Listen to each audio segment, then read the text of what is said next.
धार्मिक उत्सवातून सर्वधर्मीय एकता निर्माण होत असते। उत्सवातून समाजाला दिशा देण्याचे काम होत असते। आज संदल उर्स निमित्त आयोजित केलेल्या विविध धार्मिक कार्यक्रमांमुळे परिसरात चांगले धार्मिक वातावरण निर्माण झाले आहे, असे राजाभाऊ कोठारी म्हणाले। शहरातील सावडी सिव्हिल हडको येथील हजरत सय्यद हाजी हमीद शाह रहमतुल्लाह आले यांचा संदल उर्स उत्साहात साजरा करण्यात आला। या प्रसंगी राजाभाऊ कोठारी महाराज, पारनेरचे विजय आवटी आणि तोफखाना पोलीस स्टेशनचे पोलीस निरीक्षक आनंद कोकरे यांच्या हस्ते चादर अर्पण करून जगामध्ये शांतता राहावी यासाठी प्रार्थना करण्यात आली। यावेळी हाजी साबिर अली, पोलीस उपनिरीक्षक श्री मुजावर, राष्ट्रवादी काँग्रेस पार्टीचे माणिकराव विधाते, माजी महापौर अभिषेक कळमकर, नगरसेवक शिवाजी कराळे, सय्यद गालिब अली, चकलंबा शरीफचे मौलाना उपस्थित होते।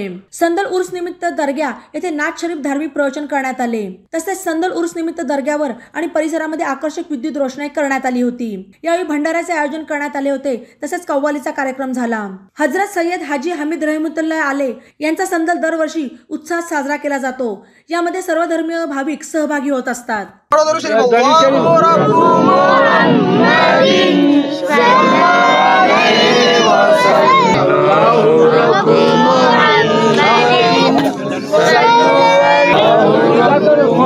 आराम से लो, आराम से लो, आराम से लो।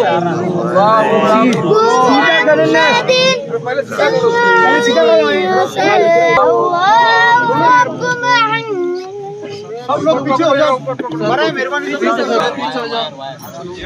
दरूद शरीफ पढ़िए।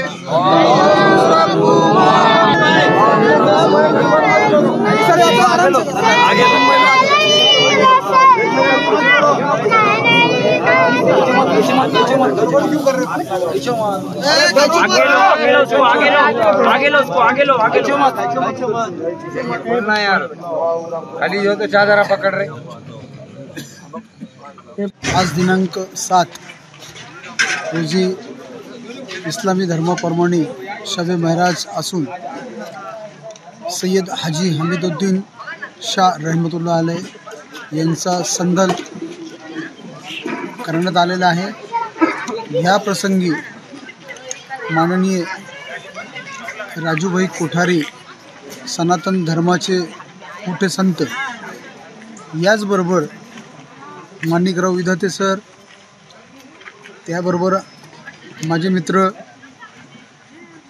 विजय आवटी, पारनेरचे आमचे मित्र, माजी नगराध्यक्ष, तसेच अभिषेक कळमकर आणि कराडे साहेब सावळीतले, असे सगळेच प्रमुख पाहुणे दर्ग्यावर आले। आणि माझे मोठे बंधू महबूब मिल्लत चकलंबा शरीफ दर्ग्याचे सज्जदा हे कार्यक्रमचे अध्यक्ष म्हणून इथं होते। तसेच राजू शेठ आणि देशासाठी प्रयत्न करण्यात आलेली आहे। देशातली जे व्यवस्था झालेली आहे त्या सगळ्या जे धर्ममध्ये भांडणं चाललेले आहे, याच्यात सगळे देशासाठी प्रार्थना करण्यात आलेली आहे। शांती, आमच्या देशात शांती, जाती सलोखा राहावा अशी बाबाची इथं विनंती करण्यात आलेली आहे, इथं प्रार्थना करण्यात आलेली आहे। आणि मी सय्यद साबिर अली, सज्जादा सय्यद हाजी हमीदुद्दीन रहमतुल्लाह आले, हे जेवढे लोक आले माझ्याकडं, हे सगळ्यांचा मी आभारी आहे। आणि आम्ही स्वतः दर्ग्यावर प्रार्थना केलं तर आमच्या देशात शांती राहावा, हेच आमचे नमस्कार। दर्ग्यामध्ये आज आपण सर्वजण अतिशय आध्यात्मिक या पवित्र ठिकाण लहानपणापासून आम्ही बघत आलेलो। याचं कारण असं आहे की 72 साली ज्यावेळेस पहिल्यांदा माझे काका आदरणीय दादाभाऊ कळमकर साहेबांनी या परिसरातून निवडणूक लढवली नगरपालिकेची, त्यावेळेस प्रचाराचा नारळ फोडून मला सांगता येईल, तर त्या ठिकाणी इथून नारळ फोडून इथून दर्शन घेऊन समोरचे उमेदवार फार तगडे होते आणि आमच्या दादांकडे फक्त गवळीचा एक टांगा होता आणि त्याच्यावर प्रचार करून या बाबांच्या आशीर्वादाने ते इलेक्शन त्या ठिकाणी विजय झाले। साबीरबाईंचं अनेक वेळा ज्यावेळेस आम्ही इथं आल्यावर त्यांच्या घरी या परिसरात, आता त्यांचं घर वात्सल्य इथंच आहे, अनेक चमत्कार सांगितलेले आहेत. अनेक जणांना आता मी जो भावनिक सांगितलं, असे अनेक जणांना वेगळे वेगळे म्हणजे अतिशय वेगवेगळे अनुभव आलेले आहेत. तर प्रत्येक ठिकाणाचं देवाचं एक वेगळं महत्त्व प्राप्त झालेलं असतं. फक्त आता आमच्यासारख्या तरुण पिढीने हे आध्यात्मिक याच्यामध्ये जाऊन, तुम्ही सर्व सिनियर मंडळी आहेत, तर भविष्यात हे आमच्यावर जबाबदारी आहे की देवाचं कार्य कसं पुढे न्यायचं. साबीरबाईंचा मुलगा सोनू असेल, धाकटा मुलगा असेल, ते पण ह्या कार्यामध्ये अतिशय मग्न असतात. आपल्या सर्वांना मी शुभेच्छा देतो. आणि या ठिकाणी साबीरबाईंनी बोलवण्यापेक्षा, निमंत्रण देण्यापेक्षा आम्हाला नुसतं निरोप आला आणि आम्ही या ठिकाणी आलो, आनंद झाला. साबीरभाई शेख आणि माझं तसं लहानपणापासूनचं नातं आहे. आणि आताच आपल्या सन्माननीय वक्त्यांनी सांगितलं की भारत हा असा देश आहे की जिथे जात पात पंथ भेद गुण्या गोविंदानं नांदतो. मी तर म्हणेन की जात पात पंथ भेद हा माणसानं निर्माण केलेला विषय. भगवंतानं, अल्लाह तालानं, येशू बाप्पानं, झुलेलालनं सगळ्यांना मानव म्हणून जन्माला घातलं. आणि या मानव म्हणून जन्माला घातलं म्हणून मानवाची जी माणुसकी हा गुणधर्म आहे, हा गुणधर्म या भारतामध्ये आपल्याला पदोपदी पाहायला मिळतो. जात पात आणि पंथ भेद हा विषय आपण निर्माण केला. मात्र या निर्माण केलेल्या विषयातनं देखील जेव्हा साबीरभाई शेख सारखे जे कुठलाही धर्म, जात पात पंथ भेद पाळत नाही आणि येणाऱ्या जाणाऱ्या प्रत्येक गांजलेल्या त्रासात असलेल्या व्यक्तीच्या मदतीकरिता कुठलीही जात पात न पाहता उभे राहतात मदतीला. हेच खरं या भारताच्या भूमीचं वैशिष्ट्य आहे. खरं तर मी सुद्धा जातीनं जैन आहे आणि ते मुस्लिम आहेत, परंतु जात हा विषय कधी आमच्यामध्ये आलाच नाही. कारण आम्ही फक्त माणुसकी पाळतो आणि या माणुसकीच्या नात्यानंच बाबांच्या या उर्सानिमित्त आपण सर्व इथे उपस्थित आहोत. सर्व जाती धर्माचे लोक आपण इथं उपस्थित आहोत. हेच या भारताच्या यशाचं गमक आहे, या यशाचं सूत्र आहे. मी बाबांच्या चरणी आजच्या या शुभदिनी इतकीच प्रार्थना व्यक्त करतो की साबीरजीभाई शेख व त्यांच्या परिवाराच्या माध्यमातून जास्तीत जास्त सामाजिक, धार्मिक, आध्यात्मिक सेवा घडो आणि इथे येणाऱ्या प्रत्येक गांधलेल्याला योग्य तो मार्ग प्राप्त हो, हीच मी आजच्या या शुभदिनी प्रार्थना व्यक्त करतो. आणि साबीरभाईंनी मला इथपर्यंत बोलवलं, इतकं मोठेपण दिलं, त्याबद्दल मी त्यांचा शतशः ऋणी आहे. खरं तर मैत्रीमध्ये नो थँक्स नो सॉरी असं असतं काहीतरी, मात्र तरी देखील एक फॉर्मॅलिटी असते आणि म्हणून मी हे 2 शब्द बोललो. मी आज खरं पाहायला गेलो आणि सांगायचं ठरलं, या भारत देशामध्ये राहणारा प्रत्येक जण भारतीय आहे आणि भारतीय हीच सगळ्यात मोठी जात आहे. याहून दुसरी कुठलीही जात पात पंथ भेद आपल्यात नाही, म्हणून आपण 18 पगड जाती गुण्या गोविंदानं या भारतामध्ये राहतो.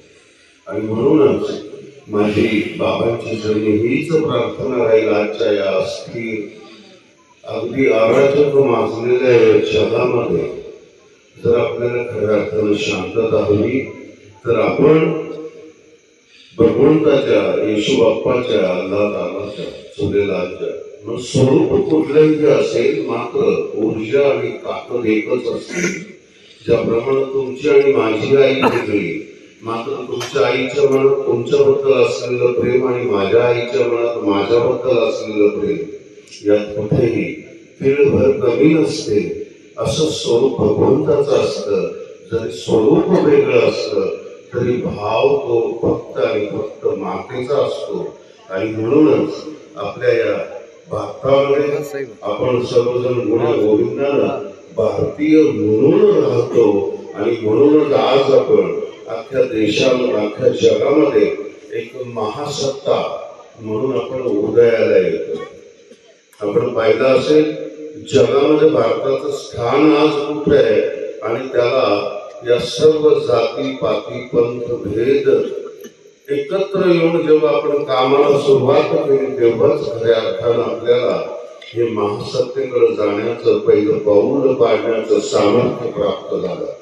बाबांच्या चरणी इतकीच प्रार्थना आहे की भविष्यामध्ये जसं साबरजी भाईंच्या परिवाराच्या माध्यमातून तसंच नगर शहरातल्या प्रत्येक नागरिकाच्या माध्यमातून भारत देशातल्या प्रत्येक नागरिकाच्या माध्यमातून असं कर्म घडो की जेणेकरून आपला भारत हा जगामध्ये अव्वल एक नंबर ठरेल. आणि हे आपण करू शकतो फक्त आपण मनात आणलं पाहिजे. मी इथे मला बोलवलं, 2 शब्द बोलण्याची संधी दिली त्याबद्दल मी साबरजीभाई शेख यांचं शतशः ऋणी आहे. जे बांधव आहेत, मुस्लिम बांधव आहेत, तर हिंदू बांधव आलेले आहेत. आपल्या समाजात एकोपा टिकावा यासाठी एक चांगलं उदाहरण आहे. तुम्हा सगळ्यांना तोफखाना पोलीस स्टेशनच्या वतीने शुभेच्छा आहेत आणि तुम्हाला सदैव सहकार्य पोलीस स्टेशनचं राहील. तुमचंही पोलीस स्टेशन आणि शांतता अबाधित राहण्यासाठी कंटिन्यू पोलीस स्टेशनला सहकार्य द्यायला पाहिजे. थँक्यू. साबरभाई शेख आणि माझं तसं लहानपणापासूनचं नातं आणि आताच आपल्या सन्माननीय वक्त्यांनी सांगितलं की भारत हा असा देश आहे की जिथे जात पात पंथ भेद गुण्या गोविंदानं नांदतो. मी तर म्हणेल की जात पात पंथ भेद हा माणसानं निर्माण केलेला विषय. भगवंतानं अल्लाह तालानं येशू बाप्पानं झुलेलानं सगळ्यांना मानव म्हणून जन्माला घातलं आणि या मानव म्हणून जन्माला घातलं म्हणून मानवाची जी माणुसकी हा गुणधर्म आहे, हा गुणधर्म या भारतामध्ये आपल्याला पदोपदी पाहायला मिळतो. जात पात आणि पंथ भेद हा विषय आपण निर्माण केला. मात्र या निर्माण केलेल्या विषयातनं देखील जेव्हा साबरभाई शेख सारखे जे कुठलाही धर्म जात पात पंथ भेद पाळत नाही आणि येणाऱ्या जाणाऱ्या प्रत्येक गांजलेल्या त्रासात असलेल्या व्यक्तीच्या मदतीकरिता कुठलीही जात पात न पाहता उभे राहतात मदतीला. हेच खरं या भारताच्या भूमीचं वैशिष्ट्य आहे. खरं तर मी सुद्धा जातीनं जैन आहे आणि ते मुस्लिम आहेत, परंतु जात हा विषय कधी आमच्यामध्ये आलाच नाही. कारण आम्ही फक्त माणुसकी पाळतो आणि या माणुसकीच्या नात्यानंच बाबांच्या या उर्सानिमित्त आपण सर्व इथे उपस्थित आहोत. सर्व जाती धर्माचे लोक आपण इथे उपस्थित आहोत. हेच या भारताच्या यशाचं गमक आहे, या यशाचं सूत्र आहे. मी बाबांच्या चरणी आजच्या या शुभदिनी इतकीच प्रार्थना व्यक्त करतो की साबरजीभाई शेख व त्यांच्या परिवाराच्या माध्यमातून जास्तीत जास्त सामाजिक, धार्मिक, आध्यात्मिक सेवा घडो आणि इथे येणाऱ्या प्रत्येक रंजलेल्याला योग्य तो मार्ग प्राप्त हो, हीच मी आजच्या या शुभदिनी प्रार्थना व्यक्त करतो. आणि साबरभाईंनी मला इथपर्यंत बोलवलं, इतकं मोठेपण दिलं, त्याबद्दल मी त्यांचा शतशः ऋणी आहे. खरं तर मैत्रीमध्ये नो थँक्स नो सॉरी असं असतं काहीतरी, मात्र तरी देखील एक फॉर्मॅलिटी असते आणि म्हणून मी हे 2 शब्द बोलतो. मी आज खरं पाहायला गेलो आणि सांगायचं ठरलं, या भारत देशामध्ये राहणारा प्रत्येक जण भारतीय आहे आणि भारतीय हीच सगळ्यात मोठी जात आहे.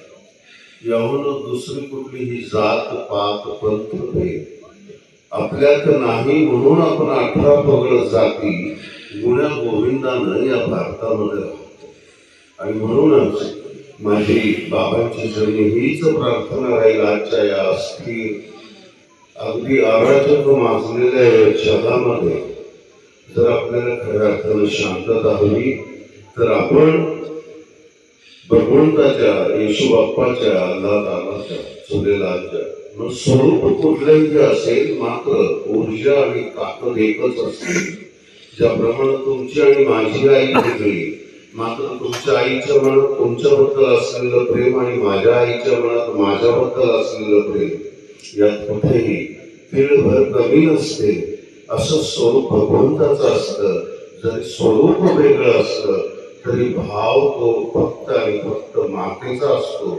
आणि म्हणूनच आपल्या या भारतामध्ये आपण सर्वजण गुण गोविंदानं भारतीय म्हणून राहतो आणि म्हणूनच आज आपण अख्ख्या देशामध्ये अख्ख्या जगामध्ये एक महासत्ता म्हणून आपण उदयाला येतो.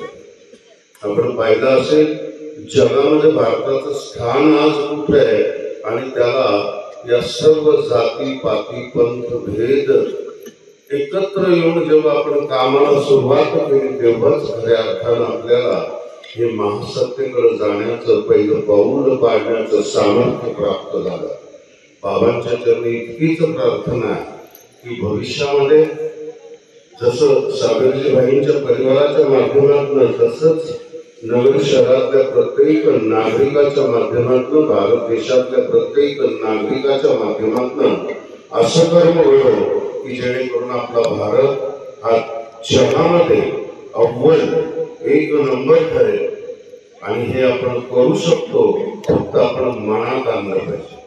मी इथे मला बोलवलं 2 शब्द बोलण्याची संधी दिली त्याबद्दल मी सागरजी भाई शेख यांचं शतशः ऋणी आहे. ई नवा मराठा यूट्यूब चॅनलला सबस्क्राईब करा आणि बेल आयकॉनवर प्रेस करा.